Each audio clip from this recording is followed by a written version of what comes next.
So hello friends, welcome back to this new video. Final day booster UPSC practice set history का आखिरी बार। तो आज 24 मई और आप जानते हैं कि हमारा 25 मई को यूपीएससी 2025 का प्रीलिम्स का एग्जाम है और इसलिए आज का ये हमारा हिस्ट्री का सबसे आखिरी प्रैक्टिस सेट होने वाला है, जिसकी मदद से हम सभी इंपॉर्टेंट क्वेश्चंस को कवर करेंगे। साथ ही हमारा ये सबसे मोस्ट इम्पॉर्टेंट प्रैक्टिस सेट होगा। तो चलिए बिना देरी के करते हैं वीडियो को स्टार्ट और जानते हैं हमारे आज के मोस्ट इंपॉर्टेंट क्वेश्चंस, जो कि हमारे कल एग्जाम्स में काफी ज्यादा इंपॉर्टेंट हो सकते हैं। तो बढ़ते हैं अगले क्वेश्चन की ओर। इससे पहले की वीडियोज में यहाँ से आप देख सकते हैं प्रश्न नंबर 26 है, यानी कि इससे पहले वीडियोज में हमने दो वीडियोज में लगभग इससे पहले की दो वीडियोज में हमने आगे के यानी कि 1 से लेकर 25 क्वेश्चन को सॉल्व किया है एंड उसी के आगे आज की इस वीडियो में हम सॉल्व करने वाले हैं। 26वां क्वेश्चन है हमारा, ऋग्वेद में वर्णित सरस्वती नदी का स्थान किस आधुनिक नदी से जोड़ा जाता है? गंगा, यमुना, सतलुज, घग्गर। राइट आंसर होगा option number D, Ghaggar. Rigveda में सरस्वती को एक शक्तिशाली नदी कहा गया है। आधुनिक विद्वानों का भी मानना है कि यह नदी अब राजस्थान में बहने वाली घग्गर हगरा नदी के रूप में जानी जाती है और उनका मानना है कि यह नदी लगभग लुप्त हो चुकी है। तो इसका हमारा राइट आंसर होगा ऑप्शन नंबर डी। अगला क्वेश्चन है, वैदिक काल में सभा और समिति का संबंध किससे था? धार्मिक अनुष्ठान से, प्रशासनिक संस्थाएं, कृषक संगठन, व्यावसायिक संघ। राइट आंसर होगा ऑप्शन नंबर बी, प्रशासनिक संस्थाएं। सभा और समिति वैदिक काल में दो प्रमुख जनसभाएं थी।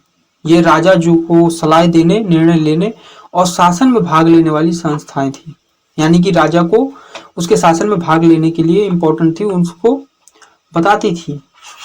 तो राइट आंसर होगा ऑप्शन नंबर बी। अगला क्वेश्चन, गौतम बुद्ध का जन्म कहाँ हुआ था? लुम्बिनी, कुशीनगर, बोधगया, सारनाथ। राइट आंसर होगा ऑप्शन नंबर ए, लुम्बिनी में।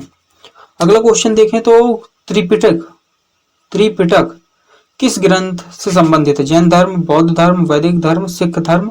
राइट आंसर होगा ऑप्शन नंबर बी, बौद्ध धर्म से। अगला क्वेश्चन है, महाजनपदों की कुल संख्या कितनी थी? 8, 12, 16, 24। राइट आंसर होगा ऑप्शन नंबर सी, 16। बौद्ध ग्रंथ अंगुत्तर निकाय में 16 महाजनपदों का उल्लेख मिलता है। ये स्वतंत्र या अर्ध स्वतंत्र राज्य थे, जैसे मगध, कौशल, वत्स, अवंती आदि। अगला क्वेश्चन देखें तो नंद वंश को किसने समाप्त किया था? समुद्रगुप्त, चंद्रगुप्त मौर्य, बिंदुसार, विक्रमादित्य। राइट आंसर होगा option number B, Chandragupta. Samudragupta तो बाद में आए हैं, डेफिनेटली ये नहीं होगा ऑप्शन नंबर बी। चाणक्य की सहायता से चंद्रगुप्त मौर्य ने नंद वंश के अंतिम राजा धनानंद को हराकर मौर्य साम्राज्य की स्थापना की। राइट आंसर होगा ऑप्शन नंबर बी। अगला क्वेश्चन देखें तो अशोक का शिलालेख किस लिपि में लिखा गया है? ब्राह्मी, खरोष्ठी, नागरी, पाली। राइट आंसर होगा ऑप्शन नंबर ए, ब्राह्मी। अधिकांश अशोक के अभिलेख ब्राह्मी लिपि में लिखे गए थे, जबकि उत्तर पश्चिम भारत में खरोष्ठी लिपि का प्रयोग हुआ है। राइट आंसर हुआ इसका ए। अगला क्वेश्चन है, चंद्रगुप्त विक्रमादित्य किस वंश से संबंधित थे? मौर्य वंश, गुप्त वंश, शक वंश, सातवाहन वंश। तो इसका राइट आंसर होगा ऑप्शन नंबर बी, गुप्त वंश। अब यहाँ पर चंद्रगुप्त मौर्य बहुत से लोगों को सोचेंगे, इसलिए उनको डाउट होगा, लेकिन ऐसा नहीं। यहाँ पर जो चंद्रगुप्त विक्रमादित्य थे, न कि चंद्रगुप्त मौर्य। चंद्रगुप्त विक्रमादित्य गुप्त वंश से संबंधित थे। चंद्रगुप्त द्वितीय, जिन्हें विक्रमादित्य भी कहा गया, गुप्त वंश के एक महान सम्राट थे। उनके काल को स्वर्ण युग भी कहा जाता है। इसका राइट आंसर हुआ हमारा बी। अगला क्वेश्चन देखें तो कौन सा ग्रंथ चरक द्वारा रचित है? सुश्रुत संहिता, नीति शास्त्र, अर्थशास्त्र, चरक संहिता। चरक द्वारा चरक संहिता। राइट आंसर होगा ऑप्शन नंबर डी। चरक संहिता आयुर्वेद का एक प्रमुख ग्रंथ है, जो चिकित्सा पद्धति के रोग निदान पर आधारित है। अगला क्वेश्चन है, हर्षवर्धन की राजधानी कौन सी थी? पाटलिपुत्र, कन्नौज, प्रयाग, उज्जैन। राइट आंसर होगा ऑप्शन नंबर बी, कन्नौज। अगला क्वेश्चन देखें तो नालंदा विश्वविद्यालय को किसने नष्ट किया था? बख्तियार खिलजी ने, मोहम्मद गौरी ने, गजनी का महमूद और खिलजी का अलाउद्दीन, यानी कि Alauddin Khilji. Right answer option है बख्तियार खिलजी ने। 1200 ईस्वी के आसपास बख्तियार खिलजी ने बिहार में नालंदा विश्वविद्यालय को नष्ट कर दिया, जिससे बौद्ध शिक्षा प्रणाली को भारी क्षति पहुंची। इसका राइट आंसर हुआ ऑप्शन नंबर है बख्तियार खिलजी। अगला क्वेश्चन, पुष्यमित्र शुंग ने किसका वध कर शुंग वंश की स्थापना की थी? अशोक, बृहद्रथ, बिंदुसार, हर्ष। राइट आंसर होगा ऑप्शन नंबर बी, बृहद्रथ। अगला क्वेश्चन है, गांधार काल का विकास किनके शासनकाल में हुआ था? मौर्य, कुषाण, गुप्त, शुक। राइट आंसर होगा option number B, Kushan. Gandhara कला यूनानी व भारतीय शैली का मिश्रण थी। यह प्रमुखतः कनिष्क जैसे कुषाण शासकों के समय में फली फूली। राइट आंसर हुआ इसका बी। 39वां क्वेश्चन है, कौन सी सभ्यता सिंधु घाटी सभ्यता से पहले की मानी जाती है? नंद सभ्यता, वैदिक सभ्यता, मेहरगढ़ सभ्यता, मगध सभ्यता। राइट आंसर होगा ऑप्शन सी मेहरगढ़ सभ्यता।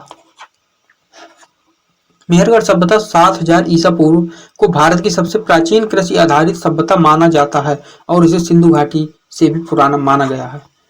तो राइट आंसर हुआ इसका सी। अगला क्वेश्चन है, द्रविड़ संस्कृति के प्रमुख प्रमाण कहाँ से मिलते हैं? मोहनजोदड़ो, मदुरै, चोलपुरम, कांचीपुरम। राइट आंसर होगा ऑप्शन बी मदुरै से। मदुरै प्राचीन दक्षिण भारत का प्रमुख सांस्कृतिक केंद्र था जहां द्रविड़ सभ्यता और संगम साहित्य के प्रमाण काफी ज्यादा मिलते हैं।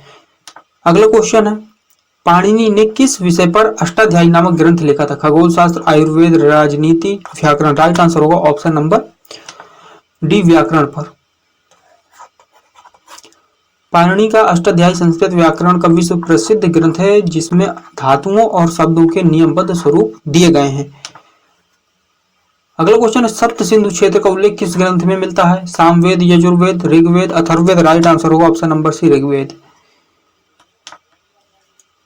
अगला क्वेश्चन है, देवों के चिकित्सक के रूप में किसे जाना जाता है? सुश्रुत, चरक, धन्वंतरी, पतंजलि। राइट आंसर होगा ऑप्शन नंबर सी धन्वंतरी को।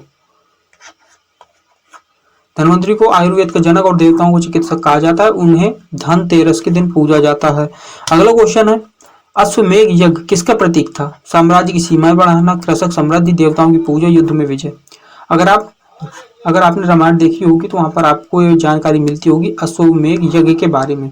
और आप वहां पर देखते हैं कि ये जो अश्वमेघ यज्ञ में एक घोड़ा होता है और घोड़ा जहां से निकल जाता है तो वो सीमा उस घोड़े के मालिक की हो जाती है। तो हम कह सकते हैं साम्राज्य की सीमा को बढ़ाने का प्रतीक माना जाता था अश्वमेघ यज्ञ को। राइट आंसर हुआ इसका ए। अगला क्वेश्चन, मुद्रा राक्षस किसने लिखा था? Kalidas, Vishnu Sharma, Bhasa, Vishakha Datta. Right answer option D Vishakha Datta. Mudra Rakshasa Sanskrit का एक ऐतिहासिक नाटक है जिसे विशाख दत्त ने लिखा। इसमें चाणक्य और चंद्रगुप्त मौर्य की रणनीति का वर्णन मिलता है। तो ये थे हमारे 20 से ज्यादा लगभग 20 क्वेश्चंस जो कि हमारी यूपीएससी पीटी 2025 में प्रैक्टिस सेट के रूप में हमने सॉल्व किए। तो आज के इस वीडियो में इतना ही। अगर आपको वीडियो पसंद आए तो वीडियो को लाइक करिएगा। साथ ही अगर आपको कोई डाउट हो तो आप कमेंट करके पूछ सकते हैं। अपने दोस्तों के साथ शेयर करिएगा। चैनल पर पहली बार हो चैनल को सब्सक्राइब करके बेल आइकन को ऑल पे सेट कर लीजिएगा। इसके अलावा अगर आपने अभी तक हमारा फ्री टेलीग्राम ग्रुप ज्वाइन नहीं किया जहां पर आपको आपकी तैयारी से रिलेटेड जानकारी देखने को मिलती है तो उसको ज्वाइन कर ले। आप टेलीग्राम पर जाकर @chronicles UPSC सर्च कर सकते हैं या टेलीग्राम चैनल का लिंक आपको डिस्क्रिप्शन में भी मिल जाएगा। तो मिलते हैं अगली वीडियो में। Thanks for watching.